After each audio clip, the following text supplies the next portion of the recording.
வணக்கம். செல்வகுமாரின் அதிகாலை வானிலை ஆய்வறிக்கை. அதிகாரப்பூர்வ வானிலை அறிக்கைக்கு இந்திய வானிலை ஆராய்ச்சித்துறை அறிக்கையை பார்க்கவும். 2026 மே 22 வெள்ளிக்கிழமை அதிகாலை நிலவர வானிலை பதிவு. வானிலை அமைப்பு: தென்சீன கடற்பகுதியிலையும் பசிபிக் பெருங்கடலையும் காற்று சுழற்சி வலுவடைந்து கொண்டிருக்கிறது. அது வங்கக்கடலோட மியான்மர் கரையோரம், அப்படியே வங்கதேச கரையோரம் ஒடிசா கரையோரம் வரை இருக்கிறது. கேரளா கடலோரமும் இந்த மாத இறுதியில் காற்று சுழற்சி உருவாகி இருக்கிறது. இவை இணைந்து தென்மேற்கு பருவமழையை தொடக்குவதற்கு முன்பு வெப்பச்சலன இடிமழை பொழிவு தமிழ்நாட்டில் கொடுத்துட்ருக்கு. வடமேற்கிலிருந்தும் மேற்கிலிருந்தும் உயரழுத்த குளிர்காற்று வெப்பமடைந்து இருக்கக்கூடிய தரையில் இருக்கக்கூடிய காற்றிலும் இருக்கக்கூடிய நீராவி வெப்பமடைந்து மேலெழுந்த பிறகு வறண்ட காற்றாக கடலோர மாவட்டங்கள் நோக்கி வருவதன் காரணமாக வெப்பம் அதிகரித்து காணப்படுகிறது. குறிப்பாக முதலிடத்தை பிடித்திருப்பது மீனம்பாக்கம். பிடிக்கும்னு சொல்லியிருந்தோம். கொஞ்சம் அதிகபட்சமாக வெப்பமானியெல்லாம் காட்டுது. எனக்கு ஒரு சந்தேகமாக இருக்குது. ஆனால் ஒவ்வொரு விதமான தகவல்கள் வருகிறது. 103, 104, 105 டிகிரி வரைக்கும் போயிருக்கிறதா மீனம்பாக்கத்தில். பொதுவாக இது 100 டிகிரி 102 வரைக்கும் எதிர்பார்த்தோம். 105 வரைக்கும் போயிருக்கிறது. ஆச்சரியம் அளிக்கிறது. ஆனாலும் இந்த வெப்பம் இந்த சென்னை, திருவள்ளூர் மாவட்ட கடலோரம், காஞ்சிபுரம், செங்கல்பட்டு மாவட்டம், வேலூர் மாவட்டத்தில் கொஞ்சம் அதிகமாக இருக்கும். அதுக்கு அடுத்தபடியாக பார்த்திங்கன்னா விழுப்புரம், கடலூர், மயிலாடுதுறை, நாகப்பட்டினம், காரைக்கால், புதுச்சேரி இந்த பகுதியில் கொஞ்சம் வெப்பம் அதிகமாக இருக்கும் கடலோரத்தில். ஏன்னா மேற்கிலிருந்து வரக்கூடிய காற்று வெப்பமடைந்து கிழக்கே போகிற காரணத்தினால உள் மாவட்ட காற்றில் இருக்கக்கூடிய நீரப்பதம் வெப்பமடைந்து மேலெழுவது மட்டுமல்லாமல் வெப்பமான பகுதியிலிருந்தும் காற்று வருகிற காரணத்தினாலே, அதாவது கர்நாடகா, மகாராஷ்டிரா பகுதியிலிருந்து காற்று வருகிற காரணத்தினால வெப்பமடைந்த காற்றும் வர்றதுனால வெப்பம் அதிகமாக இருக்குது. இருந்தாலும் அது இன்னொரு 3 நாளைக்கு தான். அதற்கு பிறகு வெப்பச்சலன இடிமழை பொழிவை சென்னைக்குள்ளும் தனித்துவிடும். தென்மேற்கு பருவமழை, தென்மேற்கு பருவக்காற்று, குளிர்ந்து காற்று இதெல்லாம் குறைத்து விடும்.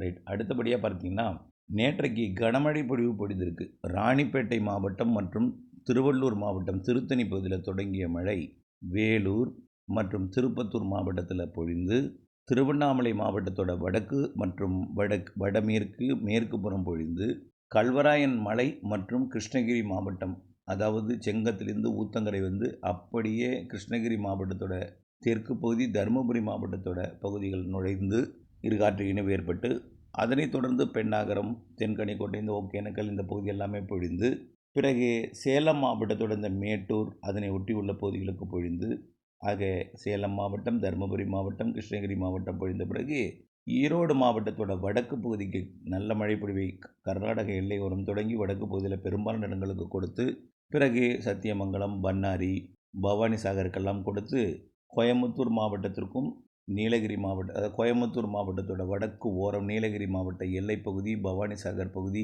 மாயாறு பகுதி, இடைப்பட்ட பகுதி வழியாக நீலகிரி மாவட்டத்துக்கும் கொடுத்தது.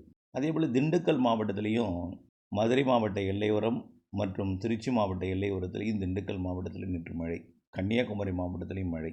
நேற்றைக்கு எங்கெங்கெல்லாம் மழை பொழிவு பொழிந்ததுன்னு பார்த்தோம்னா, நேற்றைக்கு கிடைக்கப்பட்ட தகவலை மட்டும் பார்ப்போம். முதல்ல தருமபுரி மாவட்டம் பாலக்கோடு 29 மில்லிமீட்டர், மரந்தகல் டிபி 21 millimetre, Dharmapuri 12 millimetre, Harur 11 millimetre, மேலும் Harur Subramaniya Siva cooperative sugar mill 10 millimetre, Pappireddipatti 5 millimetre, இதெல்லாம் மழை அங்கே பொழிந்திருக்கு. அடுத்தபடி பார்த்தீங்கன்னா ஈரோடு மாவட்டம் Ammapettai 54 millimetre, Elanthakuttai Medu 37 millimetre, Thalavadi 15 millimetre, Gobichettipalayam 15 millimetre, Bhavani 14 millimetre, மேலும் கவுண்டம்பாடி 12 மில்லிமீட்டர், மேலும் குண்டேரிப்பள்ளம், வரட்டுப்பள்ளம், கொடிவேரி, சத்தியமங்கலம், பவானி சாகர்லாம் மழை தான்.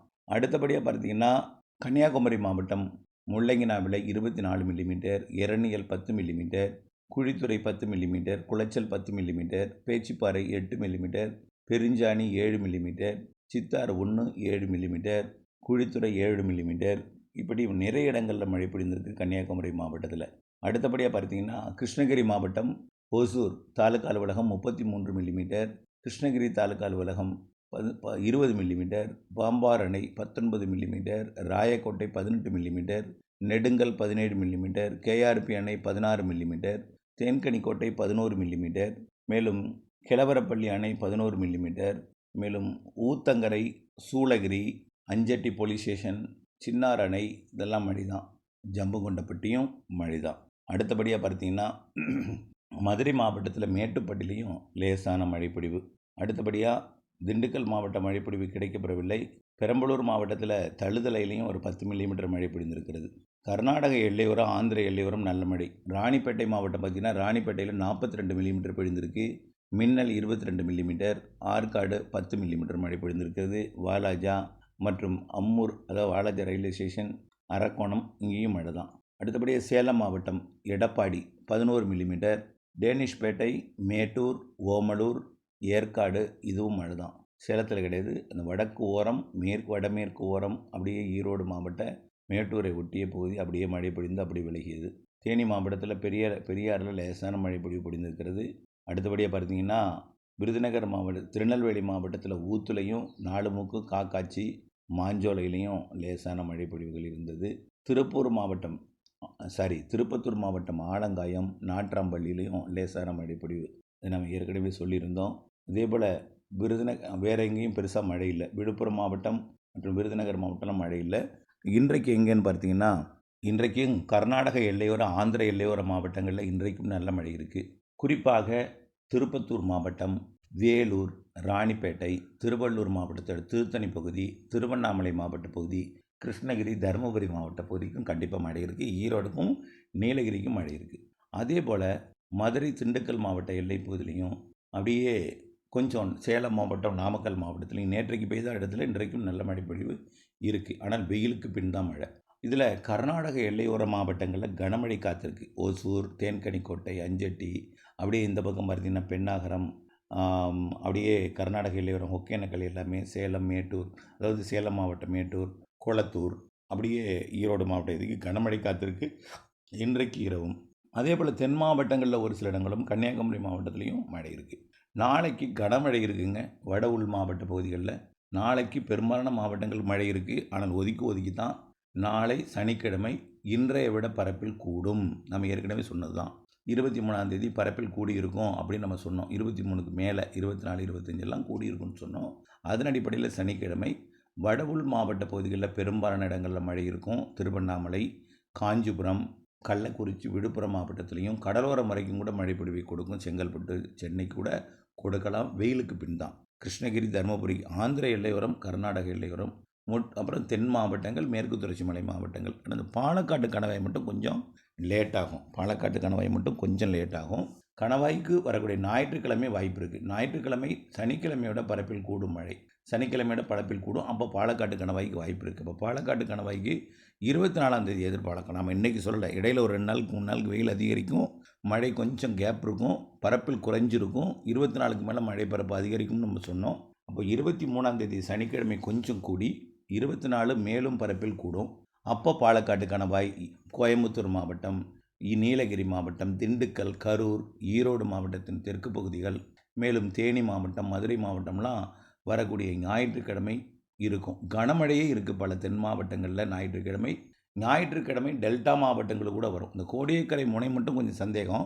அப்படியே பார்த்திங்கன்னா மதுரை, சிவகங்கை, ராமநாதபுரம், விருதுநகர், திண்டுக்கல், தேனி, திருநெல்வேலி, தென்காசி, கன்னியாகுமரி, கடலோரம் மட்டும் கொஞ்சம் சந்தேகம். அதாவது ராதாபுரம் கொஞ்சம் வாய்ப்பு குறைவு, காற்று இருக்கிறதுனால. ராமேஸ்வரத்துக்கும் காற்று இருக்கிறதுனால வாய்ப்பு குறைவு. வேதாரண்யமும் காற்று இருக்கிறதுனால வாய்ப்பு குறைவு. கோடியக்கரை முனை, ராதாபுரம் முனை, அப்புறம் ராமேஸ்வரம் முனை, இந்த பகுதி மட்டும் கொஞ்சம் வாய்ப்பு குறைவு. ஆனால் இதற்கு உள்ளே மழை இருக்கும். இப்போ உதாரணத்துக்கு மதுரையிலேருந்து விருதுநகர், சிவகங்கை, திண்டுக்கல், புதுக்கோட்டை எல்லாம் பொழியும். ராமநாதபுரம் போய் ஞாயிற்றுக்கிழமை நான் சொல்லிகிட்டு இருக்கேன். பாலக்காட்டு கணவாய்க்கு உறுதியாக வாய்ப்பு இருக்குது. கோயம்புத்தூர், ஈரோடு, திருப்பூர் மற்றும் நீலகிரி, ஈரோடு, கிருஷ்ணகிரி, எல்லா மாவட்டங்களுக்கும் நான் ஒதுக்கி இருக்கிறது 2 இடம் மட்டும்தாங்க. நாகப்பட்டினம் மாவட்டத்தோட கோடியக்கரை முனை, திருவாரூர் மாவட்டத்தோட இந்த முத்துப்பேட்டை, வேதாரண்யம் இடைப்பட்ட பகுதி மட்டும் கொஞ்சம் ஒதுக்கலாம். ராமநாதபுரம் மாவட்டத்தோட தெற்கு கரையோரம், உச்சிப்புலி, ராமேஸ்வரம், மண்டபம், தனுஷ்கோடி, இந்த பகுதி ஒதுக்கும். ராதாபுரம் ஒதுக்கலாம். பாக்கி எல்லா பகுதியும் நல்ல மழை தெரியுது. பாலக்காட்டு கணவாயில் கொஞ்சம் மையம், உச்சபட்ச காற்று பகுதி கொஞ்சம் பரப்பில் குறைந்திருக்கும். ஆனால் அது மழை வந்துடும். ஞாயிற்றுக்கிழமை பாலக்காட்டு கணவாய்க்கு கனமழை காத்திருக்கு. சென்னைக்கு மழை உண்டுங்க ஞாயிற்றுக்கிழமை. இப்போ டெல்டாவுக்கு வரக்கூடிய மழையை அப்படியே வடக்கு நோக்கி தள்ளும். அதாவது வேதாரண்யம் நோக்கி வரக்கூடிய மழையை திருவாரூர் நோக்கி தள்ளும். திருவாரூர் நோக்கி வருவதை தெற்கு காற்று கடலூர் நோக்கியும், அப்படியே விழுப்புரம் நோக்கியும், அப்படியே புதுச்சேரி நோக்கி தள்ளும். புதுச்சேரியிலேருந்து நுழையக்கூடிய காற்று ஒரு பெண்ட் இருக்கும் கடலூருக்கு தாண்டி, அங்கே வரது கடலூர் நெருங்குற மழையை அப்படியே செங்கல்பட்டுக்கும் சென்னைக்கும் திருவள்ளூருக்கும் தள்ளி வரக்கூடிய ஞாயிற்றுக்கிழமை 24ஆம் தேதி பெரும்பாலான இடங்களில் இடியுடன் கூடிய மழை ஞாயிற்றுக்கிழமை எதிர்பார்க்கலாம். ஞாயிற்றுக்கிழமை மழை இருக்குது. டெல்டாவுக்கும் வாய்ப்பு இருக்குது. டெல்டாவுக்கு முத்துப்பேட்டை வேதாரண்யம் இடைப்பட்ட பகுதி, அதாவது சரியாக சொல்லப்போனால் அதிராம்பட்டினம் வேளாங்கண்ணி கிழக்கு கடற்கரை சாலைக்கு வடக்கே வடமேற்கே மேற்கே இருக்கும் மழை. புரியுதுங்களா? அடுத்தபடியாக ஞாயிற்றுக்கிழமை இரவுக்கு மழைக்கும் மழை இருக்கும். ஆனால் வேதாரண்யத்துக்கு கூட வரலாம், நான் இல்லைன்னு சொல்லலை. தெற்கு காற்றோட வேகம் திடீர்னு குறையும். இப்போ அதிராம்பட்டினத்துக்கும் ராமநாதபுரத்துக்கும் இடைப்பட்ட பகுதியில் காற்று, அதாவது இடிமழை கடலுக்குள்ளே இறங்கும் பொழுது யாழ்ப்பாணம் போய் மழைப்பொழிவு கொடுக்க முயற்சி செய்தால் தெற்கு காற்றோட வேகம் குறையும் பொழுது அப்படியே பட்டுக்கோட்டை வரக்கூடிய மழை வேதாரண்யம் வரலாம். ஞாயிற்றுக்கிழமை எதிர்பார்க்கலாம் கொஞ்சம் கூடுதல் பரப்பில். அதேபோல் திங்கட்கிழமையும் மழை உண்டு. அப்படியே கொஞ்சம் கொஞ்சமாக மழை இருந்துகிட்டே இருக்கும், பரப்பில் அதிகரிக்கும். ஞாயிறு திங்கள் 24க்கு மேலே கொஞ்சம் மழைப்பொழிவு படிப்படியாக அதிகரிக்கும். பிறகு தென்மேற்கு பருவமழையோடு இணைந்த வெப்பச்சலன மழை தென்மேற்கு பருவமழை என்று படிப்படியாக தொடங்கிவிடும். ஆகவே ஒரு 2 நாட்களுக்கு கொஞ்சம் பொறுத்திருங்கள். மழை எதிர்நோக்கி இருப்பவர்களுக்கு மழைப்பொழிவு கிடைக்கும் என்ற நம்பிக்கையுடன் இருங்கள். அப்டேட்ஸோடு இணைந்திருக்கணும். வானிலை அப்டேட்ஸோடு இணைந்திருப்பது காலத்தின் கட்டாயம். இணைந்திருங்கள். நன்றி.